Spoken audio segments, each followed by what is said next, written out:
Hey up everybody, my name's Joshua Morrison, director of Johnny Moz's Lessons in Confidence, and today I want to talk to you a little bit around childhood and where we all come from and how that is kind of the thing that makes us who we are today. So no matter how old you are, how young you are, even if you are still a teenager or even a child if you are, I'm not really sure why you're watching these, I'd probably find them a little bit boring to be honest, but you know, either way, I thought I could try and tell you a couple stories from my own childhood and use that as a way of inspiring you to, you know, remember where you come from and use that to help you in the present day to continue to go out there, because when we're kids, we've got so much energy and we're doing so much. You know, when you see a kid and they're like this everywhere, they're running everywhere they go, right? And you kind of look at them and you think, God, I wish I had the energy to, you know, just do that. I mean, I got a little bit exhausted just climbing them set of stairs, you know, carrying this camera around and all that. And it's like, I'm not even particularly old. So it's kind of, I thought I'd tell a couple stories. So the first one is, this is the Cuckoo Park in near Hanwell Community Centre. And I used to come here with one of my best friends, and we would come here every weekend. We used to go to his nan's house first, and his nan's neighbour, I think they were a Polish family, and they had an older lad who was about 17, we were about 13, and then they had a younger lad who was about 11 or 10 or something like that. And we used to meet up with them, and we'd have a bit of a game of kickabout, and then we would you know, come down here and we'd bring a football sometimes, and we would just go into that football, basketball court thing there, and we would just see if there's anyone that's playing a game and just sort of ask if we can join in, really. You go up there and you might see sort of 4 or 5 other kids sort of having a kickabout or playing a bit of basketball. You kind of go up to them and go, hey, can we join in? And they always would pretty much say yes, because they want the numbers, they want more people actually playing the game. So you would end up with about 9, 10 kids, all from different sort of walks of life, different circles, all coming together to play this game. And it was always so much fun. We used to play like penalties, we used to play that game. It's not 5-a-side, but it's kind of like 3-a-side, but you only use one of the goals. And I think it was like every time you score a goal, you become the goalie or something like that. It was some form of some weird form of football where you kind of take it in an odd direction, and it was kind of like an elimination sort of thing. So that was always really fun. And then further along, there's a bigger football pitch that would be good for like proper 5-a-sides, you know. And I tended to be in goal because you know, long arms and stuff, and quite tall, so I tended to be in the goal. But it was always so much fun getting out and actually having a kickabout and that kind of thing. And a really great memory. We used to go to his nan's house, and this guy actually got me into YuGiOh. He started getting into YuGiOh, and he tried to talk to me about it. And at first I didn't really understand it, so he split his deck into 2, and then we just had a game on his nan's driveway. And it was the middle of summer, so the cards didn't like fly around everywhere. It wasn't windy or anything like that, and we just had a great game. And I fell in love with YuGiOh doing that, and we started playing it online. There was this YuGiOh website where it recreated the exact same rules of YuGiOh, and you could kind of play it online as well. So we could be at our own houses and we could just play YuGiOh on this. You had Skype, and we would always Skype each other. We used to actually get the landline, and we used to, you know, phone over the landline so we could play like Modern Warfare 2 or whatever, and we would just be on the landline. And then our parents sort of came up to us and like, you need to stop doing that because you're costing us a lot of money. So we figured out Skype, and we figured out how to get that set up. And from there, we just played all sorts of different games. We played this game on Minecraft. It was basically, you know how the Hunger Games came out? So they came out of this thing called the Survival Games, and it was basically just the Hunger Games, but in Minecraft. And we used to play that an awful lot. There were all these really fun maps. There was this one that was, I think it was just called Survival Games 4. And it was this little town that started off in this kind of crater-looking thing, and that's where the start of the game was, and you'd have 12 people all in a big circle, and you have to wait in a lobby and that kind of thing, and you wait a little bit for a free game to pop up. And we would be on the server page of the Minecraft thing, and we kind of be like, type in now, and then we would type that in, and then we would get it done. And then sometimes you would get called to dinner while you're in the waiting lobby and there's like 6 minutes left. So you would hurry down and you would like quaff your food as fast as possible and then sprint back up, sometimes with only 20 seconds left. And and your friend is there kind of like, oh God, come on. And then you would get on just at the last second and you would start playing the game. We were all right at it, actually. We tended to get to the finals quite a lot. There was this one time, this big YouTuber called Bajan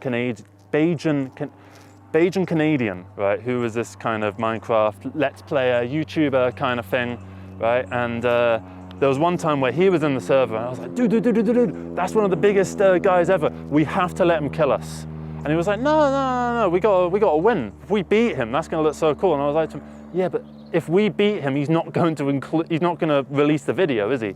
So there's a video out there somewhere where he comes along and he kills us, and like he kills my friend first in quite a big, intense battle, and we're running away and kills him. I turn around like, no! And then I start running away, and I hope that I can at least get away from this situation, get away from him, and then I can be in the finals and I can let him beat me in the finals. But no, I ended up falling down a hole, and I tried to get back up the hole rather than quite stupidly trying to run in the opposite direction. I just tried to climb up again. And he jumped down and immediately killed me. And the way that the game kind of worked was you had to go around and you just found chests with various swords and stuff and bits of armor. So they were really good at the game, these YouTubers. So they tended to get like the highest diamond armor and like diamond bloody swords and all that sort of stuff. And then they would kill everyone that they could kind of find. It was a hell of a lot of fun, that game. We used to play it every single day for honest to God, for so long. And then sometimes we would do like Call of Duty. If you're around the same age as me, you will know that if you went to high school in like 2009, 2010, 2011, every single person was playing Call of Duty. Every boy at least was playing Call of Duty. And it would be, once you got home, you would get onto PSN, or I was PlayStation kid, but if you had Xbox, you would get onto Xbox Live, and all your friends would be on there, and you would all get on the voice thing, and you would start, you'd have like 1v1s, you'd do team deathmatch and that kind of thing in this little server that someone had set up, and it would always be so much fun to, I wasn't very good at Call of Duty, so I tended to get my ass handed to me quite a lot. But, that's just one aspect, and I feel like children nowadays put a lot of their time into the online world, and that's kind of the assumption about kids these days, is they're always just on their computers and stuff. And that's not necessarily the case. I talk to my niece and my nephew, and they're going out and seeing their friends and all that kind of stuff, the same way that people were, back before my time. And it's not like, the internet certainly didn't replace certain aspects of meeting up in person, but, it's not like it completely stopped and no one ever goes out anymore at all. A good example is coming here and playing football and all that sort of stuff with people. We used to go down to the skate park, which is a further way down there. And I couldn't skate, so I bought a scooter instead. And one time we came to this very park, and I don't remember the context of it, but we were in year 8, right? And we started getting chased by all these year 6s. There were like 20 year 6s, and they were all hounding us down. And they would have like ganged up on us. That hypothetical is like, can you kill 100 5-year-olds in a fight? And it's like, I found out that day that you absolutely cannot, because it's a swarm. It is an actual swarm. So we ended up running away, and I threw my scooter back to them as like a way of like fending them off. Like, get away from me, get away. I was like swinging the thing all over the place, just trying to make sure that they didn't actually catch up to me. There was another time when we used to get bicycles. We got our bicycles, and we used to go around town cycling and stuff. And there's this big hill that's just behind the camera. And we'd get to the top of the hill, and we would speed down this hill as fast as possible. And we used to go to Sainsbury's, because if you go to Sainsbury's, it's not like the corner shops. You can get like chocolate and crisps and Coca-Cola so much cheaper, right? And when I discovered that, I was telling all my friends, like, dude, if you just go a bit further, you can find this shop where everything is so cheap and you get everything in huge bulk. And everyone was kind of like, oh wow. So we went there and we got a Diet Cola for 17 pence. And it was in my jacket pocket, a big bottle in my pocket. And I was riding down this hill, and it fell out of my pocket, right? And I'm going down the hill, and I'm kind of kicking it along, desperately trying to keep it within my clutches, so that when I got to the bottom of the hill, I managed to keep it alongside for probably a 100 meter drop down this hill, and got to the bottom, and I I was like, yeah, I've actually managed to get this Coca-Cola down here.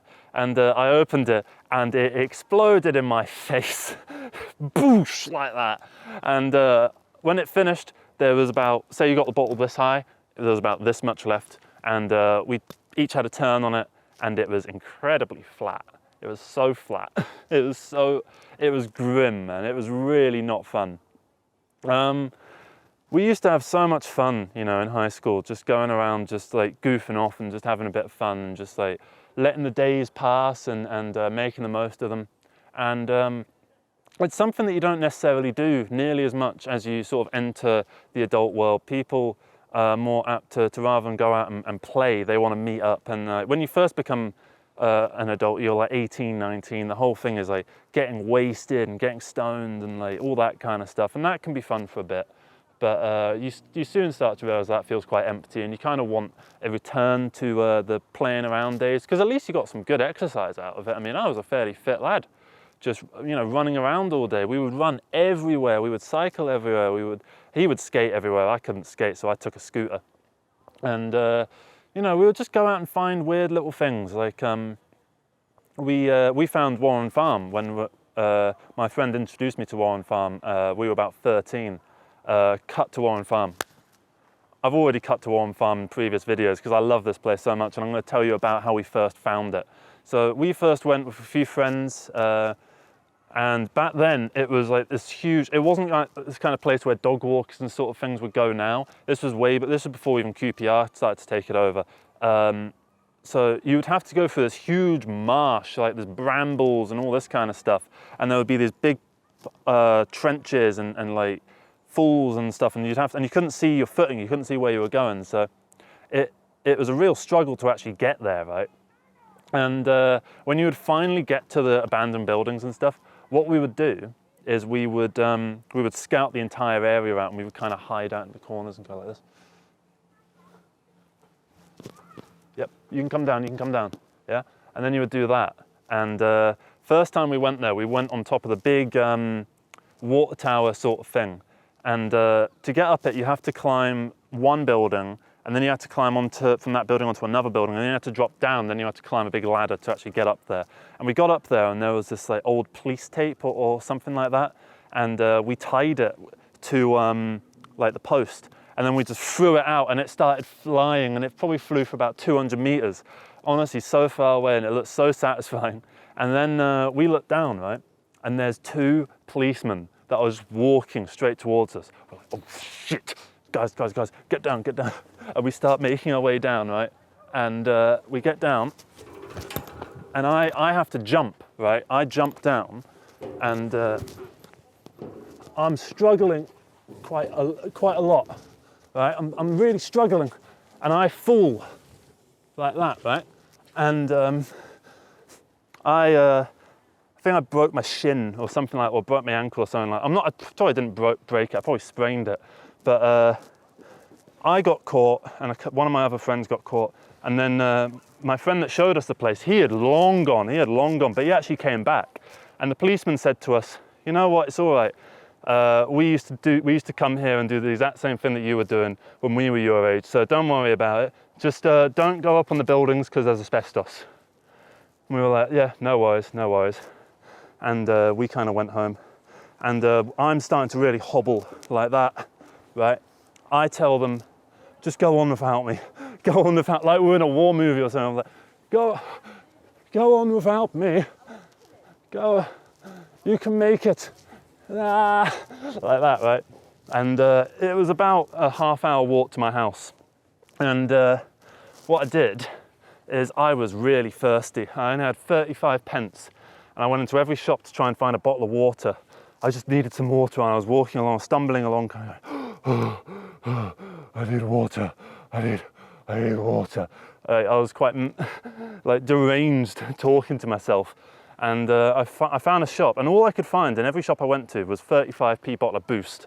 So I ended up just getting the bottle of Boost, and it tasted disgusting. I always hated energy drinks. I always despised them, and I had to get one just to actually keep me going. And got back, and just about managed to get through the door before I collapsed onto the sofa. You know the Peter Griffin thing from Family Guy where he's like, ah, I'm trying to do it. Ah, like that, and he does it for a really long time. I was basically just doing that in real life. And then we went back there a few weeks later. We went there so many times, but another time I remember is we wanted to try and break into the buildings. This was before they were all opened up and you could kind of get into them quite easily, and before all the walls started falling down and all that, because it is really decrepit, that place. We went to my friend's house and got a toolbox off his dad, and we took it over there, and we were just like going through all the nuts and stuff and very like delicately trying to get them out, all of them like that. And yeah, we never actually managed to get in. We managed to peek our head through one of the doors, and we could just see darkness. We couldn't tell what the hell was going on in there, but it was so much fun going there and exploring. I would always say at the time that it felt like the game The Last of Us, a game that I'd never played, but a game that I kind of knew the vibe of. So it felt exactly like The Last of Us, like we were exploring this place that no one was meant to find, and there was no one else around for miles and miles and miles around. It was so great in that way. And now Warren Farm has become this brilliant, almost community centre, especially at least for me, where you go there and you find so many brilliant people that are so willing to have some fun conversations and just be friendly, and met so many fun people there, some of which might be involved in Johnny Moz's Lessons in Confidence. And yeah, I'm trying to think of some other fun stories, because I know this video has been completely all over the place. We also used to set up games of five-a-side with some other of my high school friends, and we would go to the park and we would play five-a-side, and we'd be there and we'd have like 4, 5 or 6 games. We would completely wear ourselves out. And you know, then you'd also be in school, and you'd be goofing off in school and stuff. Like, you go to ICT, right, which is internet computer technology, something like this. You go there and you learn like how to use Excel and Microsoft Word and PowerPoint and shit like that. And you get in there, and you would open up your PowerPoint on the one tab, and then you would open up like flash games, and they tend to be blocked. So you would type in unblocked flash games, and someone would always have found one website that they would spread the word to everyone else. And there was this game Tanks, which is kind of online LAN kind of thing, where you could play with other people that were attached to the same IP address. So the whole class would be playing Tanks, right? But, and this is important, is that the teacher would have access to this watching your monitors sort of thing on their master computer that they had. So you would have to wait for the teachers to sort of get up and kind of wander around the classroom. You couldn't do it while the teacher was sat at the desk. Or if you did, you would notice that, because their computer was also, their monitor was displayed on a big projector. So you would see the projector, you would see that they weren't looking at the other people's monitors at that particular time. So you would all go onto the other tab and you would start playing Tanks. You would start playing like stick figure battles and stuff like that. And that was really fun. And the teacher would always end up catching us in the end, and they would go, oh no, don't do that, don't be doing that. And then they would start handing out detentions to people, based on who they kept catching doing it and who they thought were like the ringleaders of this flash game mob. You would do all kinds of stuff like that, and then you'd be in class and people would just start talking. That's what they do. No one really pays attention in classes. During our lunch break, what we used to do, we used to go to the canteen and we used to get our food, and we would sit there and we'd talk about whatever we talk about, and then afterwards, me and and the rest of our table, we'd always sit at the exact same table with the exact same people, and then we would go out to somewhere out in the playground, and we would find a wall, and one of us would have brought a tennis ball, and we would play this game called Patball. And if you haven't played it, I really recommend it. It's one of the best, childhood games I think I've ever played. And the way it works is you've got 5 people playing Patball. You start off with all 5, and what you do, the first person swerves it and they throw it to the wall, bounce it. First, it has to hit the floor before it hits the wall. If it hits the wall first, you're out. And if the ball bounces twice on the ground as it comes towards you, you're out. So first person whacks it to the wall, goes down, boom, boom, and then it comes back, boom, and then you hit it with your hand. So you can do a bit of an under one if you want to do like that, or you can really whack it and go for the full hardcore thing, right? And you would try and get everyone out. And then when it gets to the last 2 people, sometimes if you're at a place where there was 2 walls either side, what you could do, someone would scream, double wall, And that would mean that you could now hit both walls. So if the ball, if it's ball's coming towards you, boom, boom, and then you would hit it and you would go boof, and it would go down that way. And you could really build up some momentum doing that. And the people that would end up getting to the finals quite a lot were really good at this, and you could end up watching them for like 5 minutes before one of them fumbled the ball. And that was such an amazing game. We used to play it every single day pretty much for about 3 years. There was this girl that started talking to me for some reason, and I basically just, I think I might have like, just brought her along to these games of Patball, and you know, just sort of, she kind of watched and she joined in sometimes. I don't think it was really her sort of cup of tea. And then what else did we do? What else did we do? Oh, we used to play British Bulldog as well, which is a game that, you know, is quite infamously banned in a lot of schools in the UK. And the way British Bulldog works is, say you've got, it tends to be a larger game. You need like sort of 15 people to play it. So you'd have a big field, right? And you'd all start on one side, bar one person who is the catcher, the designated guy that catches people, right? And you all have to get to the other side of the field, and then you need to get back, right? So each time it's like a round. So you go this way, and the catcher needs to try and catch people. So say the catcher catches one person on the first way over there. Now there's two catchers, the original catcher and the person that they caught.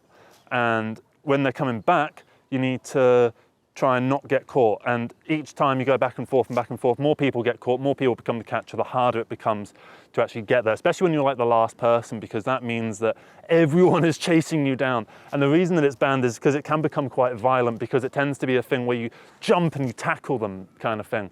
So a lot of people got quite injured doing it. I know one kid broke his, like his collarbone or his arm or something like that.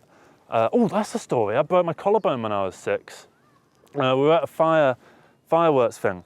It was the 5th of November, blah, blah, blah, Guy Fawkes night and all that, right?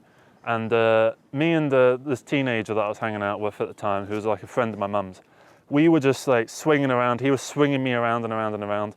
And he accidentally let go. And I went flying, and I kind of rolled and rolled and rolled.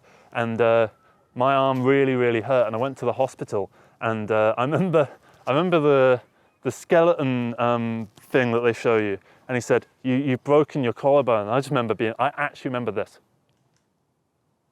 I remember doing that. I was like 6 years old. And to the guy that accidentally broke my collarbone, I've heard that he apparently feels really guilty about it. Don't worry about it, man. I'm glad it happened. I enjoyed it. It meant I got to avoid certain classes that I didn't like doing. I didn't like doing PE, so I got to cut out PE. And it was kind of fun having broken a bone. It felt like, at the time, it felt like I was a really weathered man. I've broken bones in my time. It was like that. So it was, yeah, don't worry about it at all. It was cool. Yeah, what else happened around that sort of time? You know, just childhood in general is just such an amazing time. And if you're still a child, treasure your childhood while it still lasts. And you know, don't try and compare your childhood to the childhoods of people that came before you or after you, or just other people's, because comparison is the thief of joy. And if you feel like your childhood isn't as interesting as other people's, then it's not particularly interesting. But your childhood is your childhood. It's interesting to you. It should be at least interesting to you. And the stories that you have are what led you to this point, and are what allow you to be the person that you are today. And if you weren't the person that if you didn't have those experiences, you wouldn't be the person that you are today. And I'm so glad that I got to have these experiences with all my friends, and it was such a lovely time. And you know, I love all my friends, and they're such cool guys. You know, ended up sort of not, you know, it's not like you fall out with them. You know, people just take different paths in life, and people end up moving away, and you know, sometimes you just end up not talking to people for a long time. But you know, that's kind of the way the cookie crumbles, I suppose. And that's, again, fine, because those experiences then transition into new experiences. Like, I've got this as my new experience, and doing all the filming and like working events as a camera operator and stuff like that. So things are still fun, and weird experiences still happen, you know, quirky little like events that you kind of go along. That's one reason I love filmmaking so much, is that you end up like laying down on someone's wardrobe like this, holding a boom pole, and you're like, how did I get into this situation? You know, that kind of thing. So it's fun to go through life having these weird experiences, and it's fun to go around and experience life to its fullest. So if you're still a kid and you're watching this, go out and text all your friends and say, let's meet up, let's have a game of five-a-side, let's play some Patball, let's do whatever. Oh, that's another game we used to play. We used to play It. In where I come from, it's called It. Sometimes it's called Tag. I know Northerners call it something else. I can't quite remember what they call it. And I think in America it's called something else as well.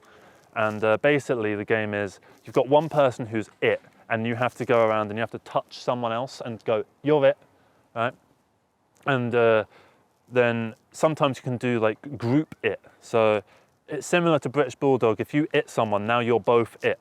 Rather than in standard It, where if I go, you're It, now they're It, and I am one of the people that run away. I remember me and a few of my friends, we went to the park, a really big park where there's loads of great places to hide. And we had the guy who's It be on a bicycle. So it made it so much more intense, but we kind of realized that it was a bit dumb because he had to get off the bike to actually It us.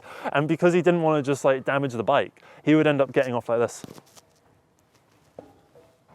And then you would lay it down. And by that time, you're able to get away. What I tended to do in those situations is I would hide in a hedgerow and that kind of thing, and it was so intense, like this. Like that.